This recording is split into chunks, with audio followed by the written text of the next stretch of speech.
Lauren Bennett stared at the small black tray in front of her, feeling her stomach twist into knots. The white receipt sat face up, showing a number that made her want to disappear into the leather booth. $187.50. She reached for her wallet with trembling fingers, acutely aware of Thomas Crawford watching her from across the table with those kind hazel eyes that had first caught her attention on the dating app 3 weeks ago. This wasn't supposed to happen. She had checked her account that morning. There should have been enough. Just enough. But she'd forgotten about the automatic payment for her brother's internet bill, the one he needed for his online classes. "Here, let me get this," she said, her voice steadier than she felt. She slid her card into the leather folder and handed it to their server, a young woman with a polite smile who whisked it away. Thomas leaned back, his navy suit jacket hanging on the chair beside him, his white shirt rolled up at the sleeves. He looked relaxed, comfortable in this upscale Italian restaurant with its soft lighting and quiet piano music. "Dinner was amazing. I'm glad you agreed to meet me here." Lauren managed to smile. The pasta was incredible. It had been. Every bite of the butternut squash ravioli had tasted like something from a cooking show, nothing like the simple rice and beans she usually made at home. The wine had been smooth and rich. The conversation had flowed easily, moving from funny first date stories to favorite childhood memories to dreams for the future. Thomas had been everything his profile suggested. Successful, kind, funny, and surprisingly down-to-earth for someone who owned a commercial real estate company. But now, watching the server return with a slightly apologetic expression, Lauren felt her carefully constructed composure begin to crack. "I'm sorry, ma'am, but this card was declined. Do you have another form of payment?" The words seemed to echo in the quiet restaurant.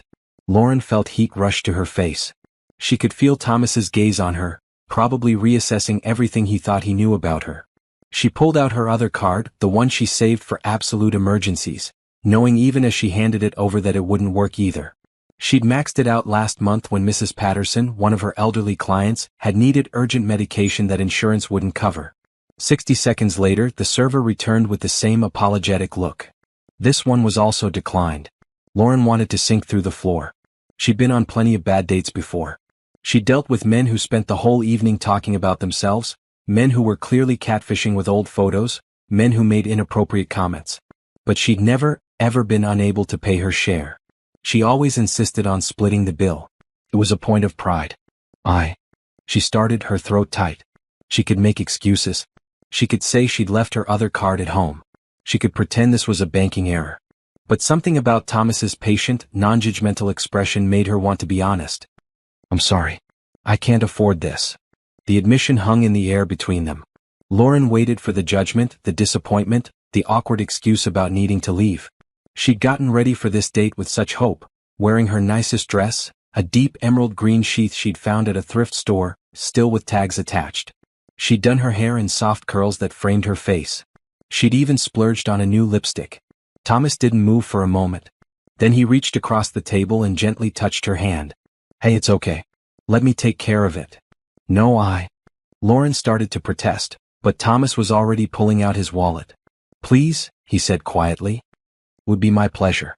I asked you to dinner. I should have made it clear from the start that I intended to pay. But I always split the bill," Lauren said, her voice barely above a whisper. "I don't want you to think I'm not looking for someone to. I don't think anything except that you're the most interesting person I've talked to in 2 years, Thomas said simply. He handed his card to the server, who took it with visible relief. "And I really hope this doesn't end our evening." Lauren looked down at the table, blinking back tears she refused to let fall.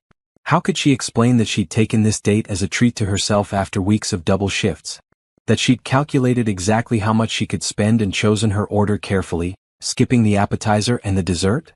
That she'd forgotten one automatic payment that had thrown everything off? When the server returned with the receipt, Thomas signed it quickly and stood up, offering his hand to Lauren. "Come on. There's a diner 2 blocks from here that serves the best coffee in the city. And I think we could both use some. Could this day get any worse?" Here was this successful, handsome, genuinely kind man offering to extend their date, and she just humiliated herself by not being able to pay. Every instinct told her to refuse, to go home and nurse her wounded pride. But something in his eyes, a gentleness mixed with hope, made her nod. "Okay," she said softly. "Coffee sounds good." As they walked out into the cool evening air, Lauren couldn't help but wonder what Thomas really thought of her now. And more importantly, why was he still here?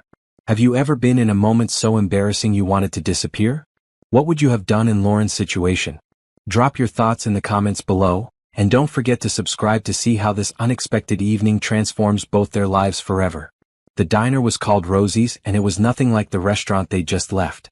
Red vinyl booths, checkerboard floors, and a long counter with spinning stools created a completely different atmosphere. A waitress with gray hair piled high called out, "Sit anywhere, honey," as they entered. Thomas led them to a booth near the window. Through the glass, Lauren could see people walking past, living their normal Thursday evening lives, unaware of her personal crisis. A menu appeared in front of her, plastic-coated and sticky, offering everything from pancakes to meatloaf. "2 coffees, please," Thomas told the waitress. Then he looked at Lauren. "And can we get a slice of that apple pie?" "2 forks." When the waitress left, Thomas folded his hands on the table. "I need to tell you something. That restaurant? I hate places like that. They're stuffy and pretentious, and the portions are always tiny. I picked it because I thought it would impress you." Lauren looked up, surprised. "Really? Really? My late wife, Rebecca, she loved diners like this. She said you could tell more about a person by how they treated a diner waitress than by watching them at a 5-star restaurant." He smiled, but there was sadness in it. "She passed away 2 years ago. Cancer." "I'm so sorry," Lauren said, the words feeling inadequate. "Thank you. I have a daughter, Bella. She's 7. Looks exactly like her mother, same blonde curls, same smile that could light up a room." Thomas paused as the waitress returned with 2 steaming mugs and a generous slice of pie with ice cream melting on top. "Being a single parent while running a company has been the hardest thing I've ever done." Lauren wrapped her hands around her coffee mug, letting the warmth seep into her fingers. "I can't imagine. I help take care of other people's loved ones, but having your own child depending on you for everything? That must be incredibly hard." "You're a caregiver?" Thomas asked. "Home health aide," Lauren confirmed. "I work for an agency, but most of my clients are elderly folks who need help with daily activities. Medication management, meal prep, companionship, that sort of thing. Some of them don't have family nearby, so I become like family to them." Thomas took a sip of his coffee. "That must be rewarding work." "It is," Lauren said. "It's also exhausting and doesn't pay nearly what it should. But I love my clients. Mrs. Patterson, she's 84 and has the sharpest wit you've ever heard. Mr. Johnson tells me stories about serving in Vietnam. They've lived such full lives, and now they need someone to help them maintain their dignity and independence." She picked up one of the forks and broke off a piece of pie. The crust was buttery and flaky, the apples sweet with just the right amount of cinnamon. For a moment she just savored it. "Can I ask you something?" Thomas said gently. "And you don't have to answer if you don't want to. But back at the restaurant you said you couldn't afford dinner. Is everything okay?" Lauren set down her fork. This was the moment she could deflect, change the subject, keep her struggles private. But something about the genuine concern in Thomas's voice made her want to be honest. "I'm supporting my younger brother through community college," she said. "Derek? He's studying to be a nurse. Our parents died when I was 19 and he was 13. Car accident. We didn't have other family, so I became his guardian. We've been figuring it out together ever since." Thomas listened without interrupting, his expression attentive. "I make enough to cover our rent, usually. And food. And his tuition at the community college because it's relatively affordable. But there's never anything extra. Tonight was supposed to be a treat, something just for me. I had it all planned out, but I forgot about one automatic payment and suddenly..." She gestured helplessly. "I couldn't even pay for my own dinner." "How old is Derek now?" 20. He's in his last year at community college, hoping to transfer to a university nursing program next fall. He's brilliant, Thomas. He works part-time at a grocery store, goes to school full-time, and still manages to get straight A's. I'm so proud of him." "You should be proud of yourself too," Thomas said. "You basically raised him. Gave up everything to make sure he had a future." Lauren shrugged. "He's my brother. What else was I going to do? A lot of people would have made different choices. Easier choices." Thomas took another bite of pie, then pushed the plate closer to her. "My turn to be honest. I took this date hoping to meet anyone who might understand that success isn't just about money. Rebecca used to say that true wealth was measured in relationships, not bank accounts. After she died, I threw myself into work because it was easier than dealing with the grief. But Bella needs more than a father who works 80-hour weeks. She needs someone who's present. And you're trying to change that?" "I'm trying. I hired a fantastic nanny, Mrs. Chen. She's been with us for a year and Bella adores her. I cut my hours back to 50 a week, which my business partner says is still too many. He smiled. I started saying no to clients. I started leaving work at 5 p.m. most days. And I decided to try dating again because Bella asked me if she'd ever have a mom. The vulnerability in that statement touched something deep in Lauren's chest. That must have been hard to hear. It broke my heart, Thomas admitted. But it also woke me up. I don't want to be one of those people who has everything materially but nothing that really matters. They sat in comfortable silence for a moment, the diner's ambient noise creating a bubble around them. An older couple at the counter laughed about something. The cook called out an order. The coffee machine hissed and gurgled. I really like you, Lauren, Thomas said finally. I know this was possibly the most awkward first date in history, but I'd really like to see you again. If you're willing. Lauren looked at him, this man who had every reason to walk away after her embarrassing moment but who had instead brought her to a diner and shared his own vulnerabilities. I'd like that too. But I need you to understand something. I can't do expensive dates. I can't do fancy restaurants or shows or anything that costs a lot of money. How about a picnic in the park? Thomas suggested. I'll bring the food. You bring yourself. And maybe we can throw a frisbee around or something equally ridiculous. Lauren laughed, the tension finally breaking. That sounds perfect. Saturday afternoon? There's a park near the waterfront with these huge oak trees. Bella loves it there. Bella's coming? Lauren asked. If that's okay. I know it's fast, but I don't want to be one of those parents who keeps their dating life completely separate from their kid.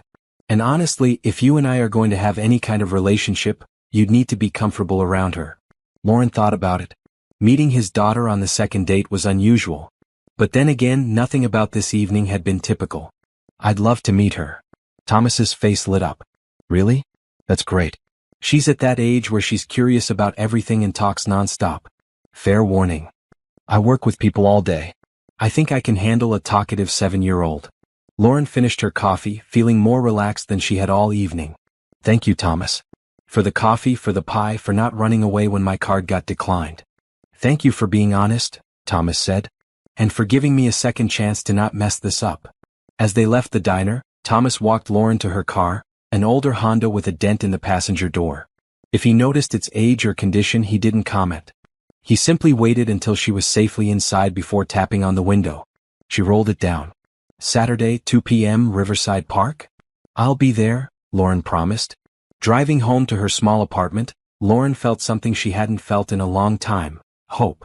Not the desperate hope that her next paycheck would stretch far enough, or that Derek would get through school without any major emergencies. This was different.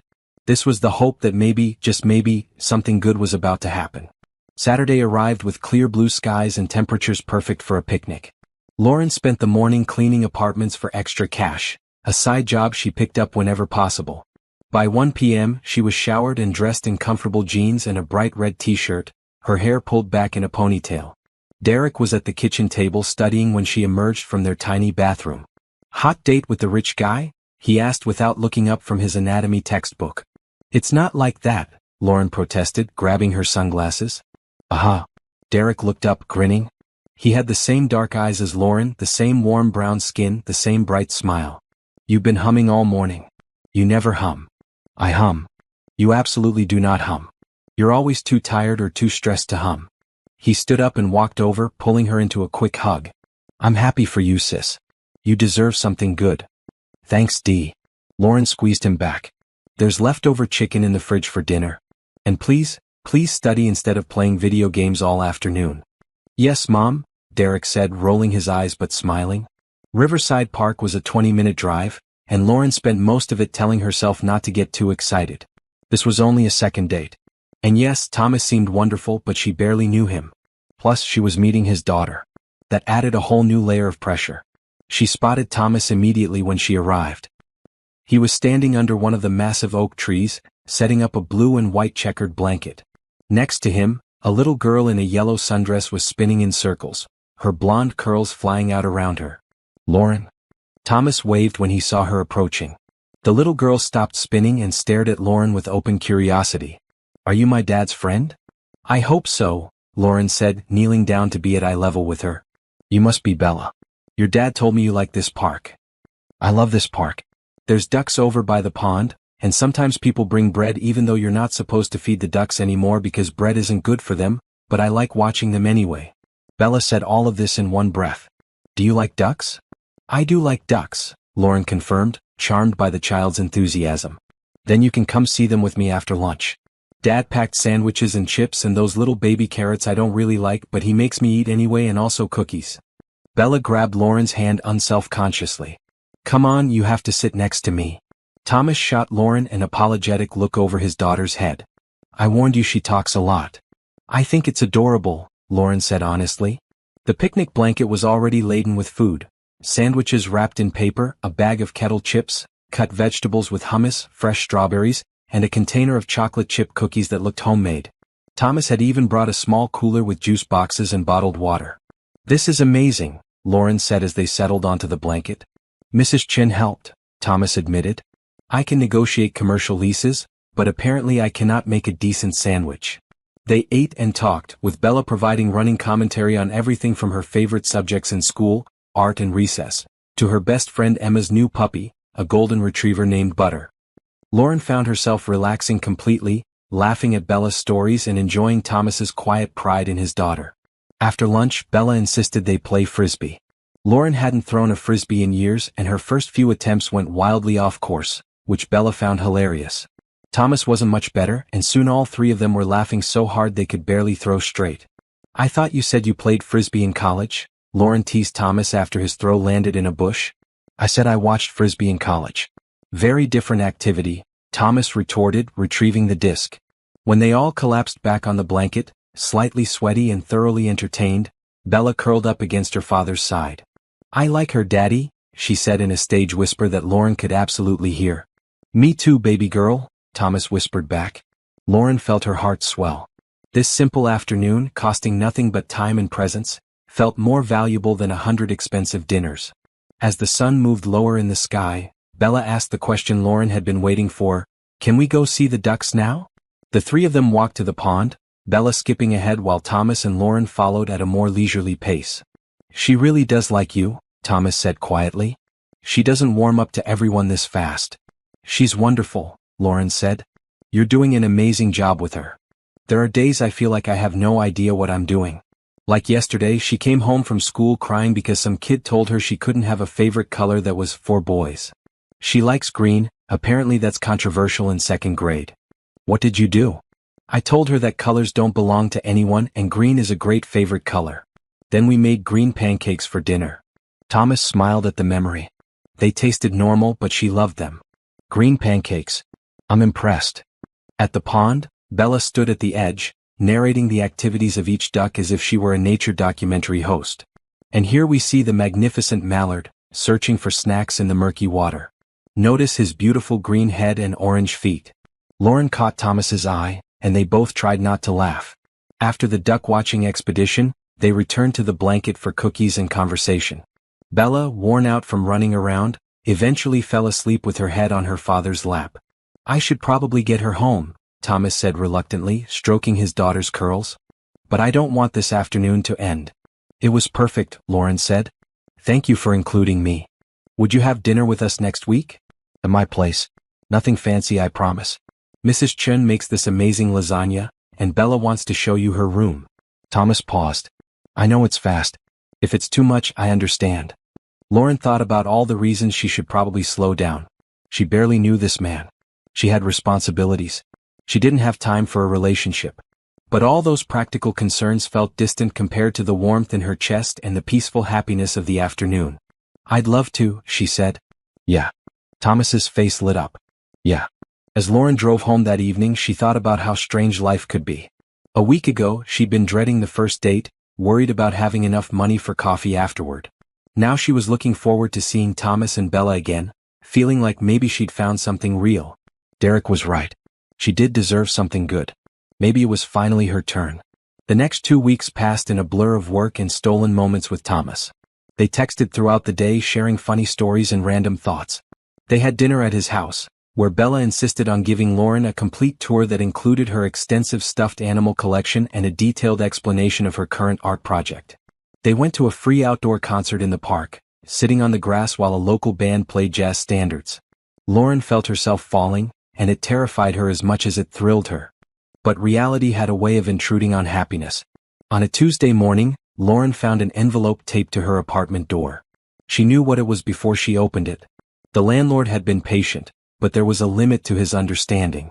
Notice of eviction, the header read. You are hereby notified that rent payment is 60 days overdue. Lauren stood in the hallway, the paper trembling in her hands. 60 days. That was $2,400. Plus late fees.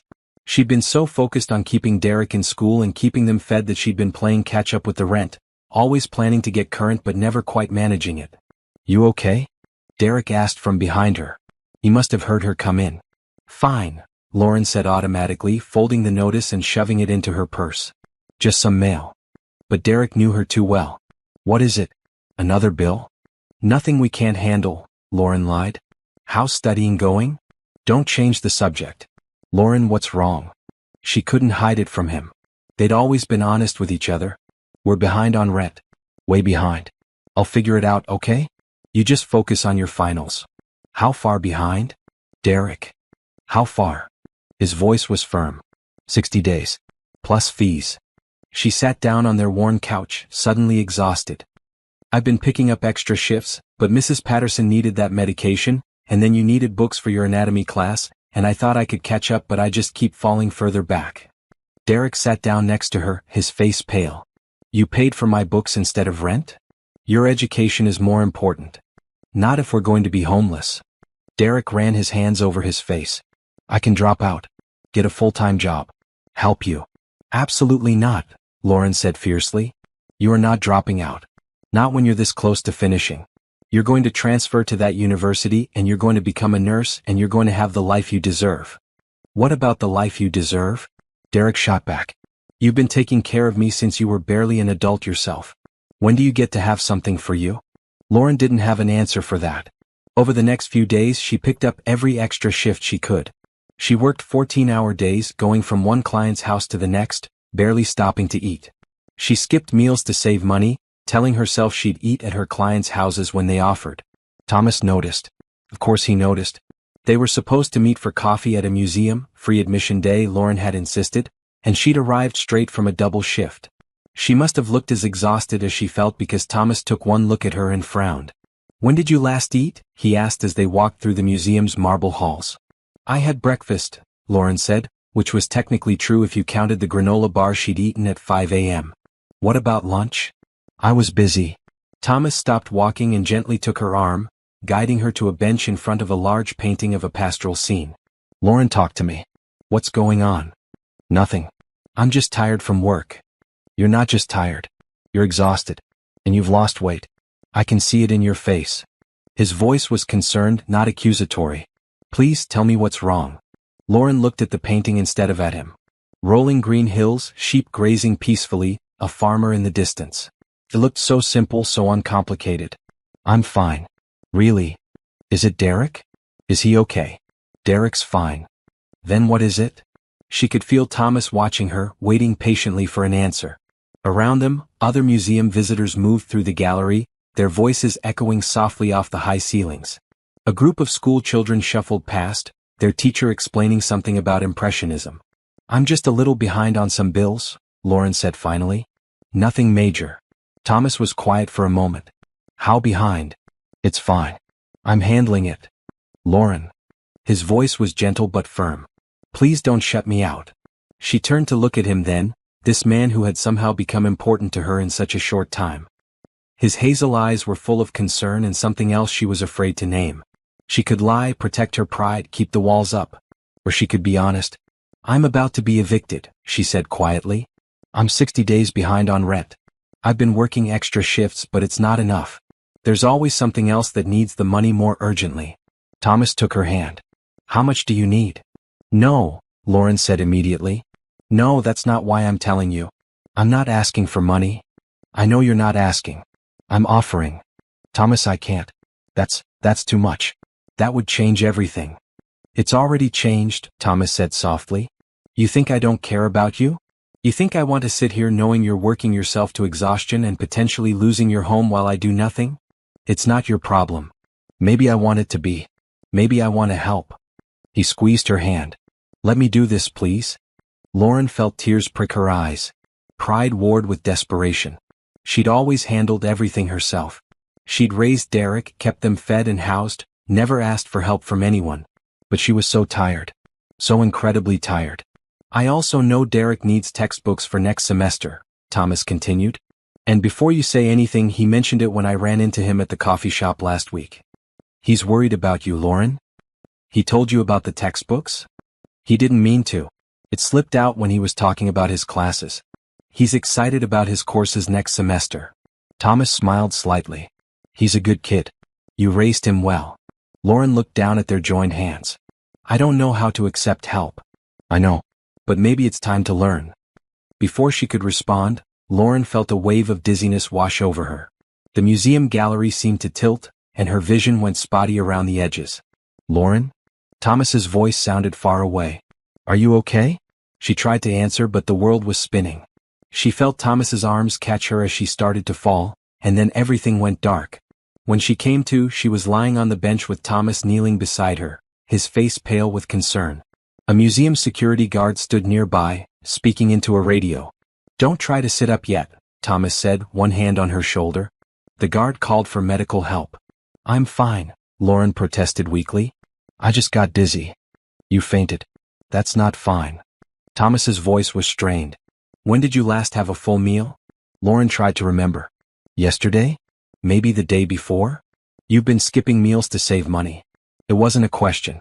The shame of it all hit her then, lying on a museum bench in front of strangers while Thomas looked at her with those concerned eyes. She'd been so focused on keeping it together, on being strong, on handling everything, that she'd literally worked herself to collapse. I need you to let me help, Thomas said firmly. Not because you can't handle things, but because you shouldn't have to handle everything alone. And in that moment, looking up at him, seeing the genuine care and worry in his face, Lauren made a decision. Maybe accepting help wasn't weakness. Maybe it was actually a different kind of strength. Maybe it was okay to let someone care about her for once. Okay, she whispered. Okay. The paramedics arrived and checked Lauren's vital signs. Low blood sugar, dehydration, exhaustion. They recommended she eat something immediately and get some rest. Thomas stayed by her side through the whole examination, holding her hand. After the paramedics left and the museum staff had stopped hovering, Thomas insisted on taking Lauren to the museum cafe. He ordered her a sandwich, soup, and juice, then sat across from her and watched to make sure she actually ate. I feel ridiculous, Lauren said after finishing half the sandwich. The food was helping. She could feel her strength returning, her head clearing. You shouldn't, Thomas said. You've been carrying too much for too long. Something had to give. I'm supposed to be the strong one. Derek depends on me. Strength isn't about doing everything alone. It's about knowing when to accept support so you can keep going. Thomas leaned forward. Let me help with the rent. Please. Consider it a loan if you need to, something you can pay back when things are better. But don't let pride put you and Derek on the street. Lauren took a sip of juice, considering his words. It's $2,400 plus late fees. Probably close to $2,700 total. That's not a problem. It is for me. That's an enormous amount of money. Lauren. Thomas waited until she looked at him. I bought Bella a dollhouse last month that cost more than that. I spend that much on business dinners in a given week. For me, this is not a financial burden. For you, it's the difference between having a home and not having one. Let me do this. She wanted to argue, to insist she'd figure it out another way. But what other way was there? She was already working every hour she could. She'd already cut every expense possible. There was nothing left to cut, nowhere else to pull money from. And the textbooks Derek needs, Thomas continued. How much are those? About $800 for all of them. Let me cover those too. Thomas, that's me investing in a brilliant young man's education, Thomas interrupted. Derek wants to be a nurse. The world needs more good nurses. Consider it a scholarship. Lauren felt tears slide down her cheeks. She'd cried more in the past hour than she had in the past year. Why are you doing this? Because I care about you. Because I've spent the last 2 years afraid to let anyone in, and then I met you and everything changed. Because when someone you care about is struggling, you help them. That's what people do. Thomas reached across the table and wiped away her tears with his thumb. And maybe because my late wife would have done the same thing in a heartbeat, and I want to honor her memory by being the kind of person she believed I could be. The mention of Rebecca made Lauren's heart ache in a different way. She could see the love Thomas still carried for his wife in his eyes, the way it informed his actions and choices. It didn't diminish what he felt for her. If anything, it made it more real. "I don't know how to thank you," Lauren said. "You don't have to thank me. Just let me help. That's all I'm asking." Lauren thought about Derek, about how hard he'd been working, how worried he'd been about her. She thought about her clients who depended on her showing up alert and capable, not exhausted and dizzy. She thought about the possibility of actually sleeping at night instead of lying awake trying to figure out how to juggle impossible numbers. "Okay," she said finally. "But I want to pay you back. When I can, however long it takes, I want to pay you back." "We can discuss repayment terms later," Thomas said. "Right now, I just need you to promise me you'll stop skipping meals and working yourself into the ground." "I promise. And I have one more thing to suggest." Thomas looked slightly nervous, which was unusual for him. "Derek needs a job that pays better than the grocery store. My company has a mailroom and we're actually short-staffed right now. The position pays $18 an hour, which is more than he's making now. It's not glamorous work, but it's steady, and it would let him keep going to school." Lauren stared at him. "You want to give Derek a job?" "I want to offer him a job. There's a difference. He'd still have to interview with the office manager and prove he's reliable. But I think he would be. And it would help both of you." This was too much. The rent, the books, and now a job for Derek? Lauren felt overwhelmed by the generosity, by the sheer magnitude of what Thomas was offering.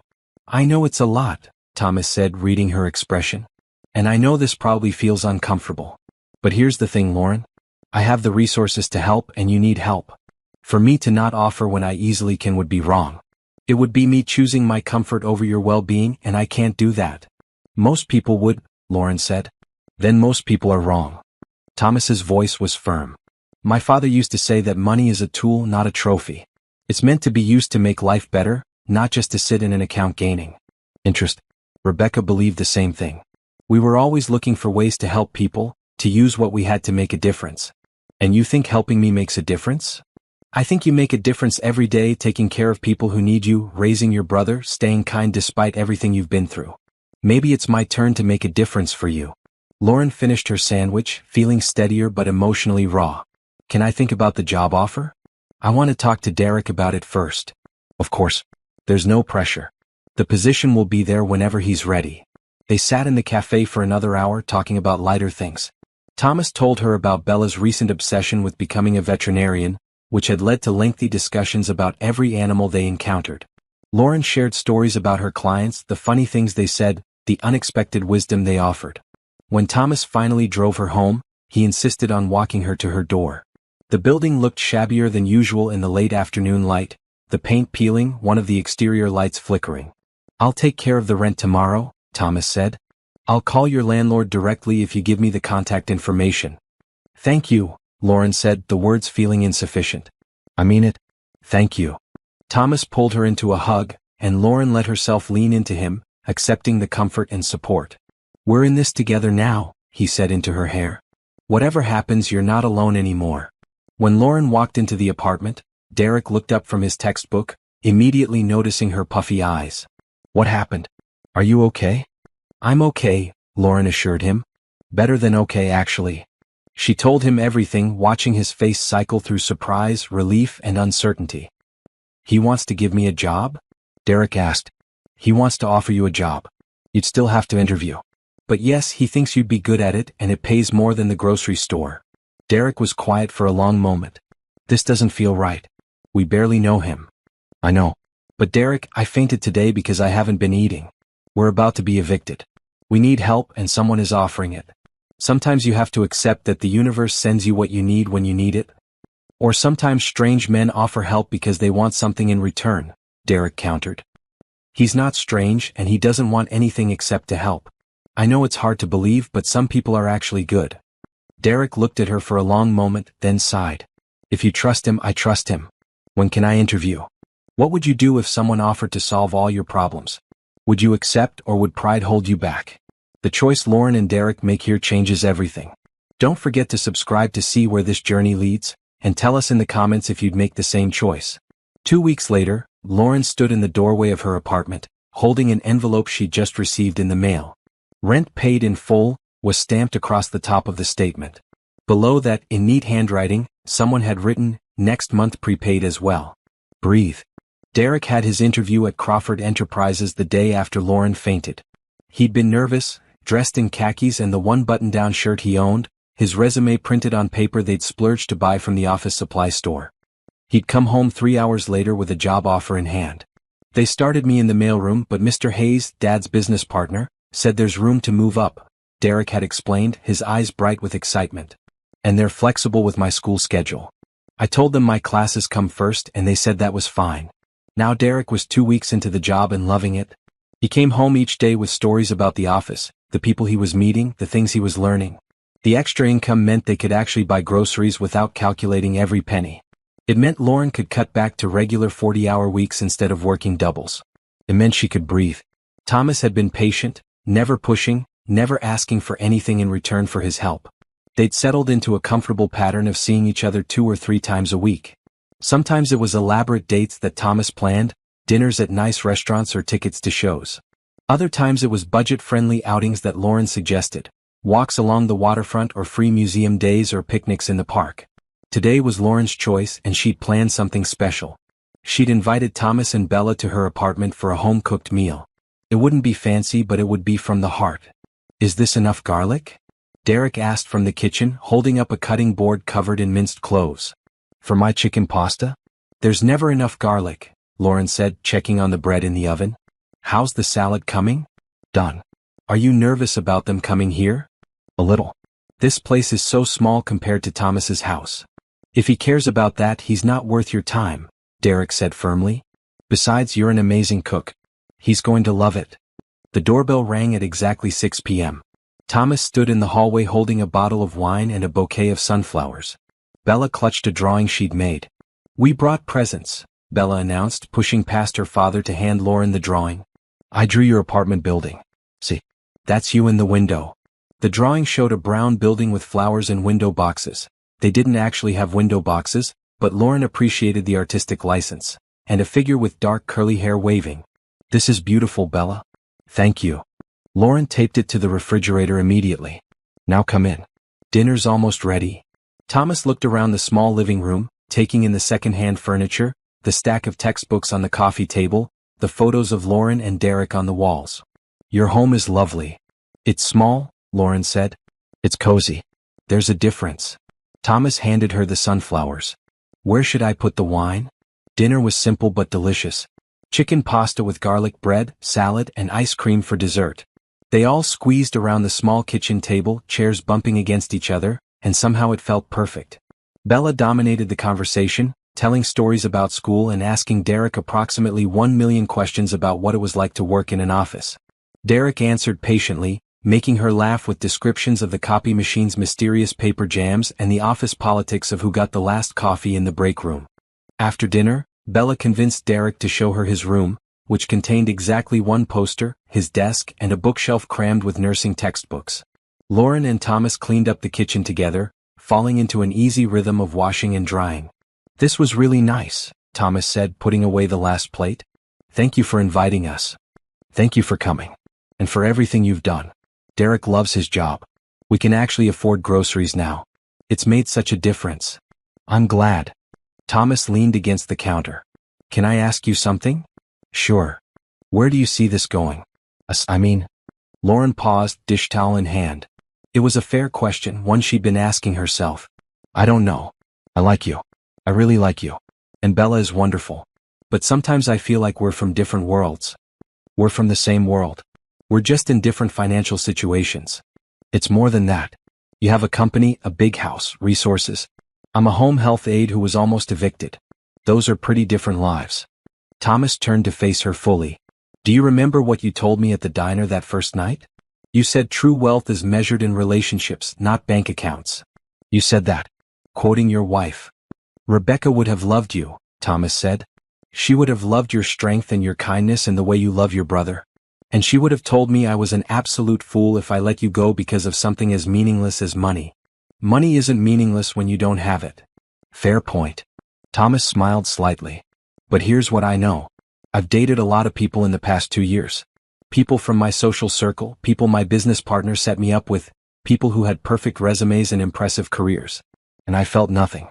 Not a spark, not a connection, nothing. And with me? With you I feel everything. You make me laugh. You challenge me. You remind me what really matters. And Bella adores you, which is the most important thing of all. He took her hand. I'm not asking you to decide our entire future tonight. I'm just asking if you're willing to keep building this, whatever this is, and see where it goes. Lauren looked down at their joined hands. His were larger, softer from office work. Hers were smaller, rough from years of physical labor. But they fit together. I want to keep building this, she said. But I need you to understand something. I can't be with someone who makes me feel like a charity case. I need to be your partner, your equal, not someone you're rescuing. You are my equal, Thomas said firmly. You have something I'll never have. You know how to survive, how to persevere, how to find joy even when life is hard. I need that. Bella needs that. So if anything, you're rescuing us. That's a nice thing to say. It's the truth. He pulled her closer. So what do you say? Want to keep doing this? Alternating fancy dates with budget dates? Dinner at my place and dinner at yours? Building something real? Yeah, Lauren said, smiling. I do.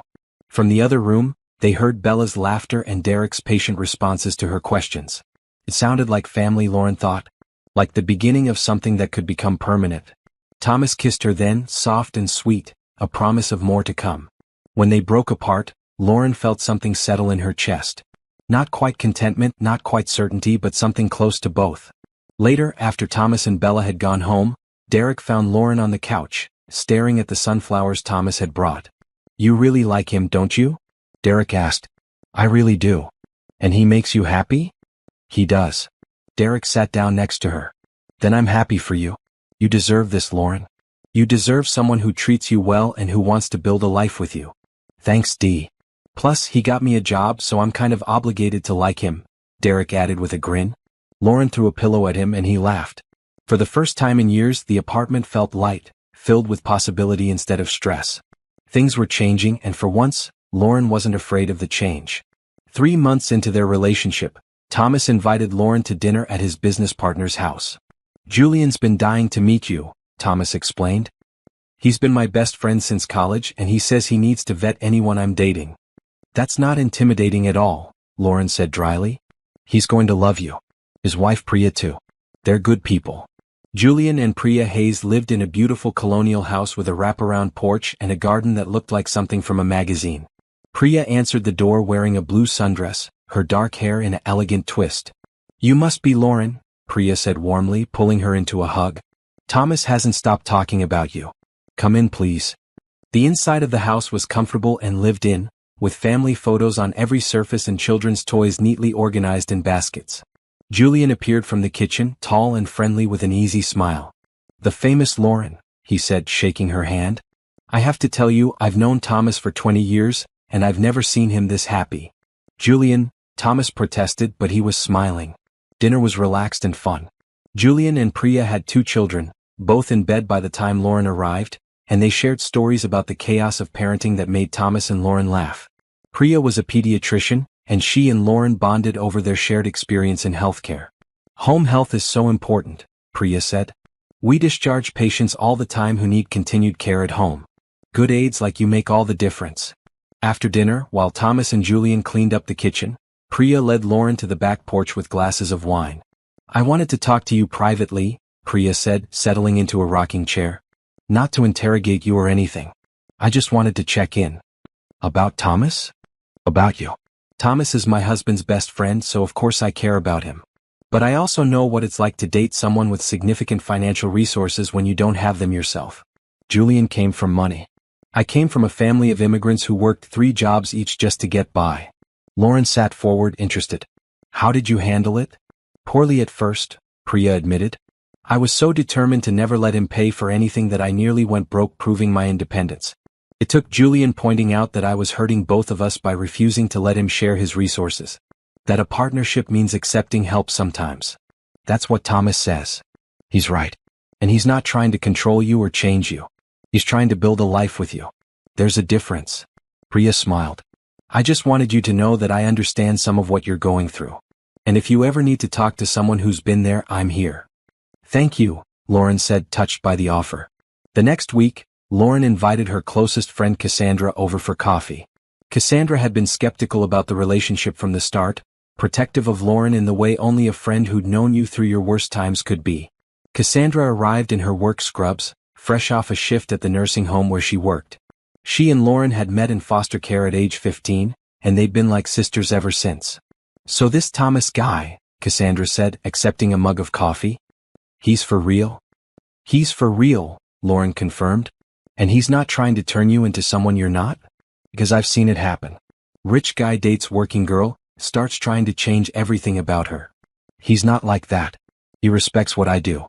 He asks about my clients. He's interested in my life." Cassandra studied her. "You look different.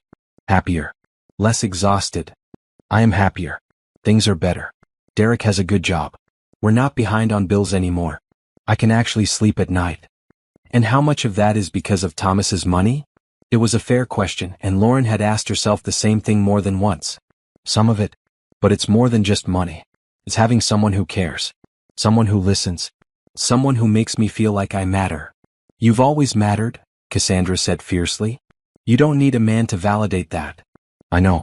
But there's a difference between knowing you matter and having someone show you every day that you do." Cassandra sighed. "I'm going to need to meet this guy. If he's going to be part of your life, I need to vet him properly." Lauren arranged a meeting for that Saturday, a casual lunch at a diner. She was nervous, knowing how important Cassandra's approval was to her. Thomas showed up exactly on time, dressed casually in jeans and a green polo shirt. Bella was at a birthday party, so it was just the three of them. Cassandra wasted no time. "So, Thomas, what are your intentions with my best friend?" "To make her happy," Thomas said simply. "To be someone she can count on. To build a life together if she'll have me. You know she's been through a lot, right? She might not have told you everything, but she's had a hard life. Lost her parents young. Raised her brother. Worked herself to exhaustion." "I know. And I admire her for all of it." "Admiration is easy. Sticking around when things get hard is different." Thomas met Cassandra's eyes steadily. "I lost my wife 2 years ago.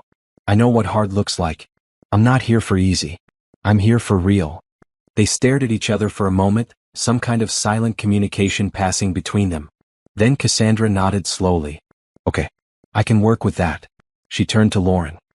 "He's better than I expected." "That's high praise from you," Lauren said, relieved.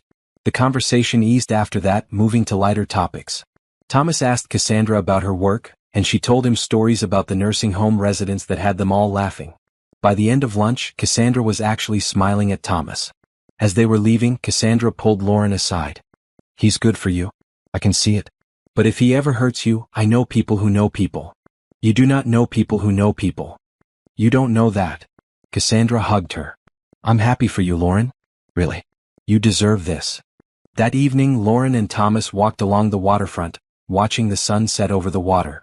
The sky was painted in shades of orange and pink, reflecting off the gentle waves. "I think that went well," Thomas said, taking her hand. "Cassandra threatened to have you hurt." "I heard. I'm choosing to take that as a sign she cares." Lauren laughed. "She does.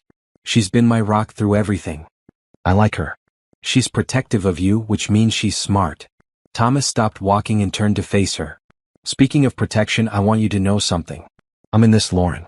Completely. I know we've only been together a few months, but I know what I feel. And I know what I want." "What do you want?" "This. You, me, Bella, Derek. A family. A real family."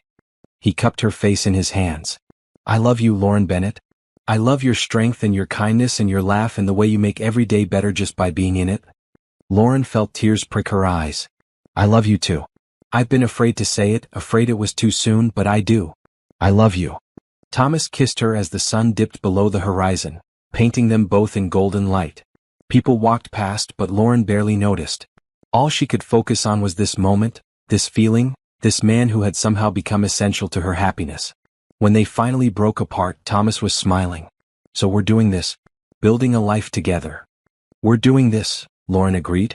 And for the first time in her life, Lauren felt like she was exactly where she was supposed to be. 4 months into their relationship, Thomas picked Lauren up after work looking unusually serious. "Can we talk?" he asked. "There's something I want to discuss with you." They went to their favorite diner, the same one they'd gone to on their first date. Lauren ordered coffee, suddenly nervous. Serious conversations could go either way. Is everything okay? She asked. Everything's great, Thomas assured her. But I have a proposition for you, and I want you to hear me out before you respond. Okay. Thomas took a breath. I've been watching you work these past few months. The way you talk about your clients, the care you give them, the relationships you build. You're not just good at what you do. You're exceptional. Thank you, Lauren said, not sure where this was going. You mentioned once that you'd like to become a registered nurse someday. And I've been thinking about that. You have all the natural skills. You just need the certification. He leaned forward. I want to help you get that certification. Pay for your courses, support you while you study. Lauren's heart started beating faster. Thomas, Let me finish, he said gently. It's not just about the RN certification. I've been thinking bigger. What if you could start your own home health agency? Be your own boss. Set your own standards for care. Hire people who share your values. My own agency? Lauren's mind was spinning. That would take years. And money. So much money. It would take about 2 years for you to get your RN. Another year to build up experience and get the business off the ground. And yes, it would take capital. But I believe in you, Lauren. I believe you could build something amazing. Why would you do this? Lauren asked. This is huge. Because I love you. Because I see your potential. And because I have the resources to help you reach it. Why wouldn't I use those resources to help the person I love achieve her dreams? Lauren sat back in the booth, overwhelmed. This was so much bigger than help with rent or textbooks. This was someone believing in her enough to invest in her future. I don't know what to say. Say you'll think about it. I'm not asking for an answer right now. But I want you to seriously consider it. Thomas pulled out a folder from his bag. I asked Julian's wife Priya about the certification process. She wrote down some information about programs in the area. And I talked to a business consultant about what it would take to start a home health agency. It's all in here. Lauren opened the folder, seeing pages of information about nursing programs, business plans, licensing requirements. Thomas had put real thought into this. You really think I could do this? I know you could. Lauren, you're one of the most capable people I've ever met. You raised your brother while working full-time. You've built relationships with clients that go beyond just caregiving. You understand this field in a way most people don't. He reached across the table and took her hand. I'm not saying it would be easy. Would be hard work. But you're not afraid of hard work. Lauren thought about Mrs. Patterson, about Mr. Johnson, about all her clients who deserved better care than what most agencies provided. She thought about how often she'd wished she could change things, set higher standards, pay caregivers what they deserved. Can I really think about this? She asked. It's such a big decision. Take all the time you need. Just promise me you'll seriously consider it. That night, Lauren spread the information Thomas had given her across her kitchen table. Derek came home from work and found her surrounded by papers.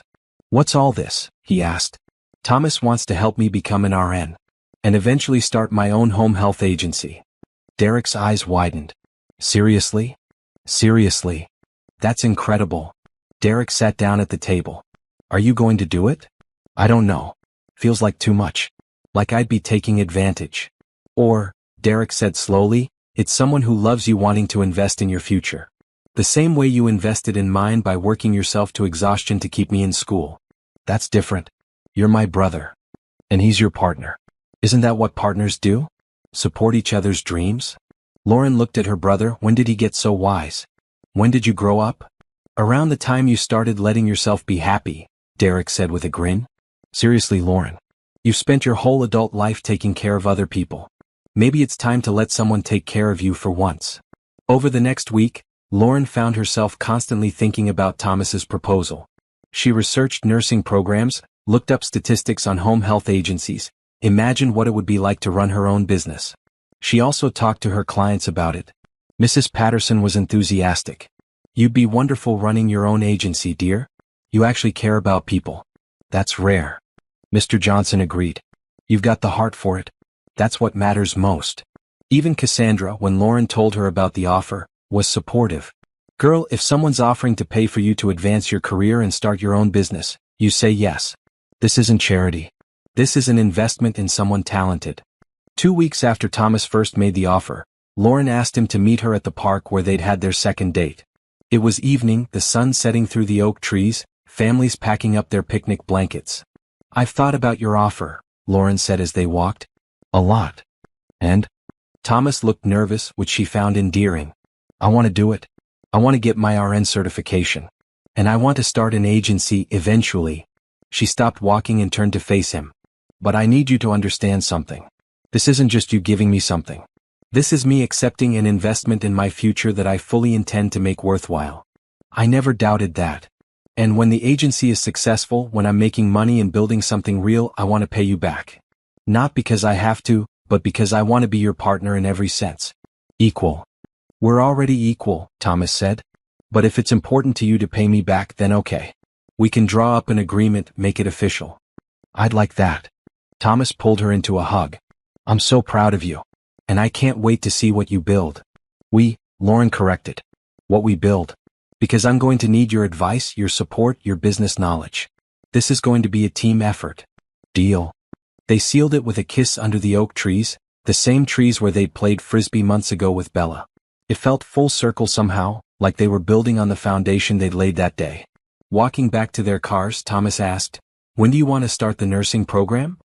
"Next semester. Which gives me 3 months to prepare. I'll need to keep working part-time to maintain some income, but I can cut back my hours. I'll cover the difference in your income. And before you argue, it's part of the investment. You can't study properly if you're exhausted from work." Lauren had learned when to accept help gracefully. Thank you. Thank you for trusting me. For letting me be part of your dreams. That night, Lauren sat down with Derek and made a plan. She'd enroll in the nursing program for the spring semester. She'd cut her work hours to part-time. She'd use her free time to study and prepare. And in 2 years, she'd have her RN license. In 3 years, she'd be opening her own home health agency. It felt impossible and possible all at the same time. But then again, a year ago she'd been facing eviction with no idea how she'd survive. Look at her now. Maybe impossible things happen more often than people thought. Maybe you just had to be brave enough to reach for them when they were offered. 6 months into their relationship, on a Saturday afternoon, Thomas asked Lauren to take a walk with him in Riverside Park. It was the same park where they'd had their second date, where Bella had spun in circles and they'd watched ducks at the pond. Lauren had just finished her first semester of nursing school with straight A's. Derek was thriving at his job and had been accepted to a university nursing program starting in the fall. Everything was falling into place in ways Lauren couldn't have imagined a year ago. The park was beautiful in the late afternoon light. Families were scattered across the grass, children playing on the playground, couples walking hand in hand. Thomas seemed nervous, which was unlike him. "Everything okay?" Lauren asked. "Yeah, great. I just wanted to talk to you about something." Thomas led her to a bench overlooking the pond. "Remember when we came here with Bella? That second date?" "Of course. That was the day I fell in love with you, even though I didn't realize it yet." Thomas smiled. "I knew that day. I knew when I watched you with Bella, so patient and kind. When you threw that frisbee into the bushes and laughed instead of getting embarrassed. When you told me about Derek and your dreams." "Why are you bringing this up?" "Because this spot means something to us. It's where we started building something real." Thomas took her hand. "Lauren, these past 6 months have been the happiest of my life since Rebecca died. You've brought joy back into my home. Bella calls you her bonus mom. Derek and I have become friends. And I've fallen completely, utterly in love with you." Lauren's heart started racing. "Thomas? Let me finish," he said, and suddenly he was sliding off the bench, kneeling on one knee in front of her. "I'm not trying to rescue you. I'm not trying to sweep in and save the day. What I'm trying to do is ask if you'll let me spend the rest of my life loving you, supporting you, being your partner in everything." He pulled out a small velvet box from his pocket and opened it. Inside was a simple, elegant ring with a single diamond that caught the light. "Lauren Bennett, will you marry me?" Lauren stared at the ring, then at Thomas's hopeful face, then back at the ring. Her mind was racing. They talked about the future in abstract terms, yes, but marriage? Already? "I know it might seem fast," Thomas said, reading her hesitation. "But I've learned that when you find someone who makes your life better in every way, you don't let them go. Life is too short and too unpredictable. I want to build a life with you, officially. I want to be your husband. I want you to be Bella's stepmom. I want us to be a family." "What about my school?" Lauren asked. "What about starting the agency?" "Nothing changes with your plans. You'll still get your RN. You'll still start your agency. The only difference is you'll do it as my wife. As part of our family." Lauren looked at the ring again. It was beautiful, understated, perfect. Just like Thomas somehow knew what she'd like without her ever saying anything. I'm still going to have student loans, she said. Even with your help, I'm going to have debt. We'll pay them off together. I'm still going to want to work. I'm not going to be a stay-at-home wife. I wouldn't want you to be. Your work is important. And I'm going to need you to understand that sometimes I'll need space. I've been independent for so long, I don't know how to be part of a couple all the time. I'll give you all the space you need. As long as you come back to me. Lauren realized she was making excuses, looking for reasons to say no when her heart was already screaming yes. She'd been independent for so long, been responsible for herself and Derek for so many years, that accepting this kind of commitment felt scary. But it also felt right. Yes, she said, tears streaming down her face. Yes, I'll marry you. Thomas's face lit up brighter than she'd ever seen it. He slipped the ring on her finger and it fit perfectly. Then he pulled her off the bench and into his arms, kissing her as people around them started clapping. When they finally broke apart, Lauren laughed. I can't believe you proposed in public. I wanted it to be somewhere that meant something to us. Plus, I figured the public pressure would make it harder for you to say no. I wouldn't have said no anyway, Lauren admitted. I love you. I want this life with you. Good, because Bella helped me pick out the ring, and she would have been devastated if you'd said no. Bella knows? She's known I was planning to propose for weeks. She's been terrible at keeping secrets, constantly dropping hints. Lauren thought back to the past few weeks, to Bella's random questions about what kind of wedding dress Lauren would like, about whether she wanted a big wedding or a small one. That's why she kept asking about weddings. Exactly. She's very excited about this. They sat back down on the bench, Lauren's hand in Thomas's, the ring catching the light every time she moved. Around them, the park continued its gentle activity, but they existed in their own bubble of happiness. When do you want to get married? Thomas asked. I don't need a big wedding, Lauren said. Something small. Family and close friends. Maybe here in the park. Whatever you want. As long as at the end of it, you're my wife. I want Derek to walk me down the aisle, Lauren said. He's been my family for so long. It should be him. That's perfect. They talked for hours, making plans, dreaming about the future. Thomas told her he'd already talked to Derek about proposing, asking for his blessing. Derek had apparently given it enthusiastically and then asked if he could make a speech at the wedding. What did you tell him? Lauren asked. I told him only if he promises not to share any embarrassing stories about you. There are so many embarrassing stories, Lauren groaned. I'm looking forward to hearing all of them. As the sun started to set, they walked back to their cars hand in hand. Thomas offered to tell Bella the good news together and Lauren agreed. When they arrived at Thomas's house, Bella was in the living room with Mrs. Chin, working on a puzzle. She looked up when they walked in, saw their joined hands and Lauren's ring and started screaming. You said yes? You said yes? We're going to be a real family? Bella launched herself at Lauren, who caught her and held her tight. I said yes, Lauren confirmed. We're going to be a family. Can I call you Mom? Bella asked, suddenly shy. Lauren felt her heart squeeze. If you want to. But you can also call me Lauren or any other name you'd like. Whatever feels right to you. I want to call you Mom, Bella said firmly. Because you're going to be my mom now. Mrs. Chin congratulated them with tears in her eyes. Mr. Thomas, you found a good one. Bella, you're getting a wonderful mother.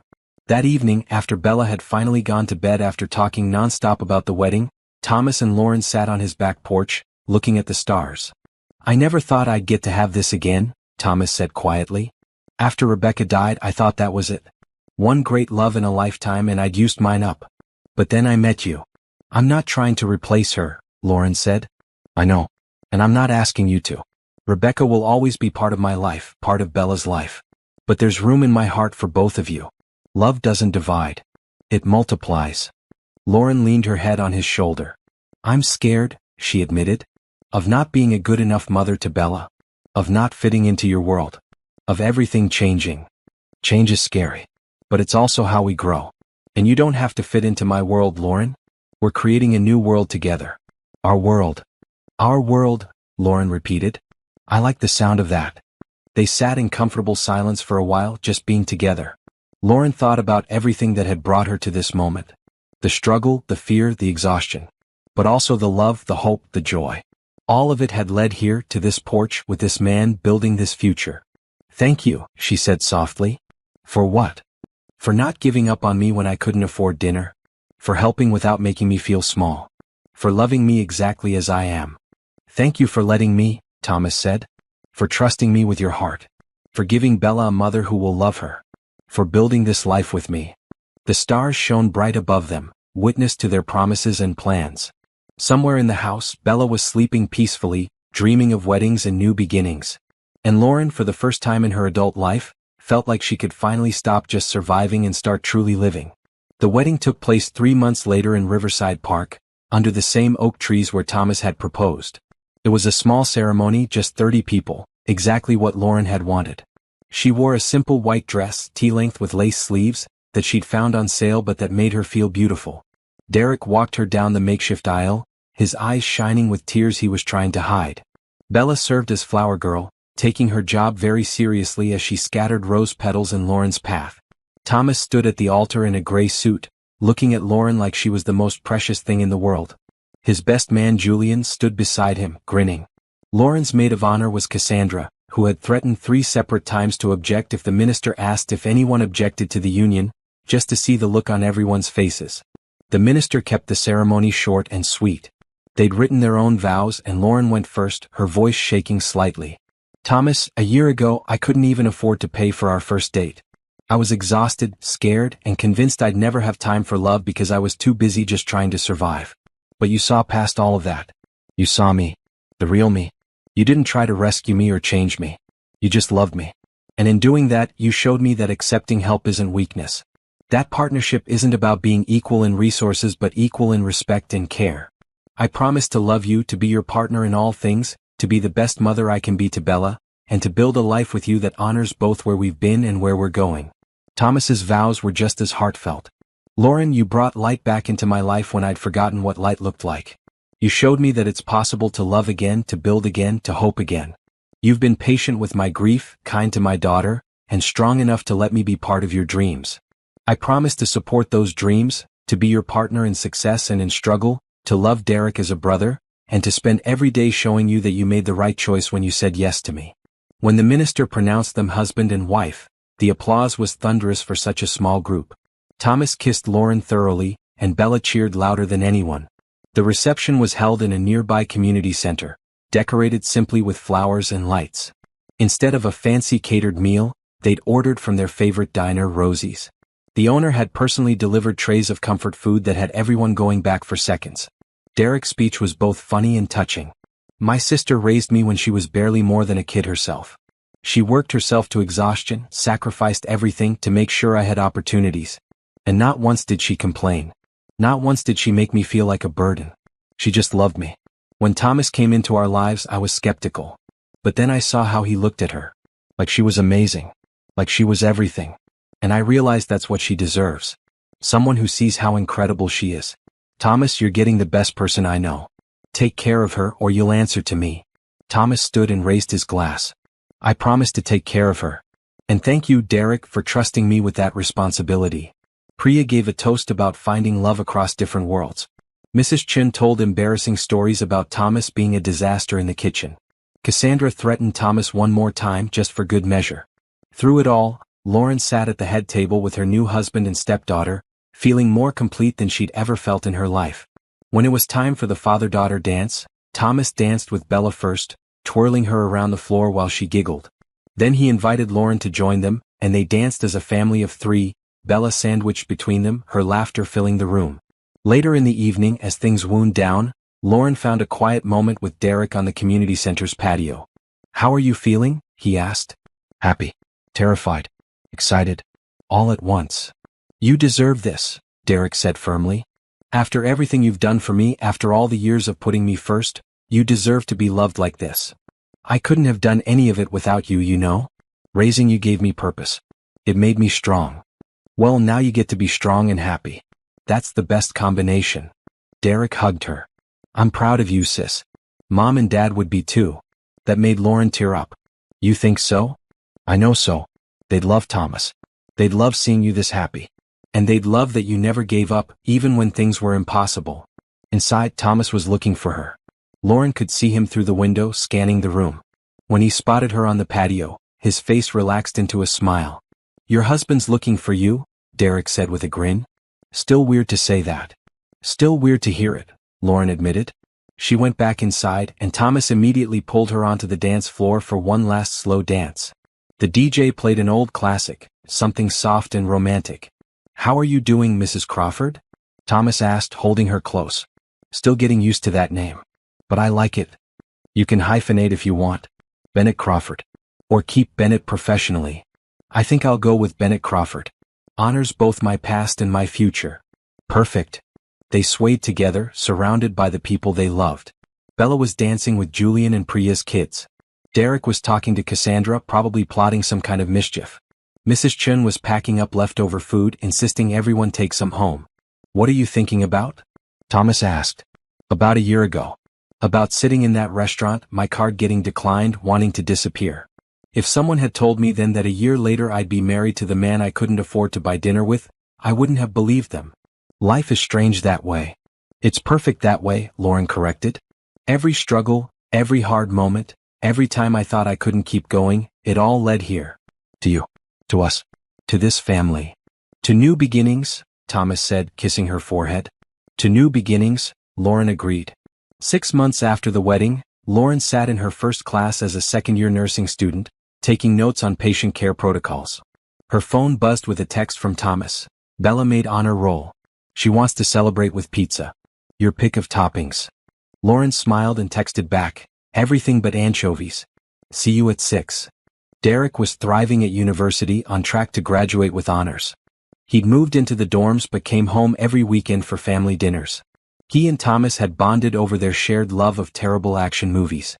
Mrs. Patterson had passed away peacefully in her sleep 2 months ago.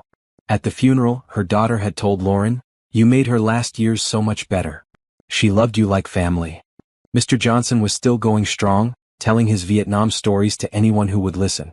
Lauren still visited him once a week, even though she'd officially left the home health agency to focus on school. She was 1 year away from her RN certification.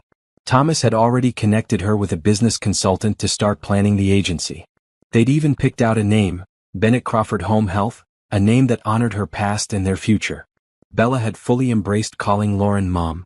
She'd also started telling everyone at school that her mom was going to be a nurse and start her own business, with the kind of pride that made Lauren's heart swell. The house they all shared was full of noise and laughter and love. Thomas had insisted Lauren move in before the wedding, and Derek had gotten his own room there too. The space that had once been empty and quiet now echoed with Bella's chatter, Derek's music, and the general chaos of a blended family figuring things out. It wasn't always perfect. There were disagreements about parenting styles, about finances, about schedules. There were moments when Lauren felt overwhelmed by her new responsibilities as a wife and mother while still being a student and maintaining her friendships. But through it all there was love. Constant, steady, unwavering love. On a Sunday afternoon, the whole family gathered in the kitchen. Thomas was attempting to make pancakes. They were slightly burnt. Bella was setting the table, with approximately 50% of the silverware in the right places. Derek was making coffee, the only thing anyone could reliably cook. And Lauren was sitting at the island, studying but also supervising. "Mom, are these forks or spoons?" Bella asked, holding up both. "Forks go on the left, spoons on the right," Lauren reminded her. "But what if someone wants to eat pancakes with a spoon?" Bella asked seriously. "Then they can switch them around," Thomas said, flipping a pancake that landed half on the griddle, half on the stove. "Dad, you're making a mess," Derek observed. "I'm making breakfast. There's a difference." "Barely," Derek muttered, but he was smiling. Lauren looked around at her family, her people, her life, and felt gratitude wash over her.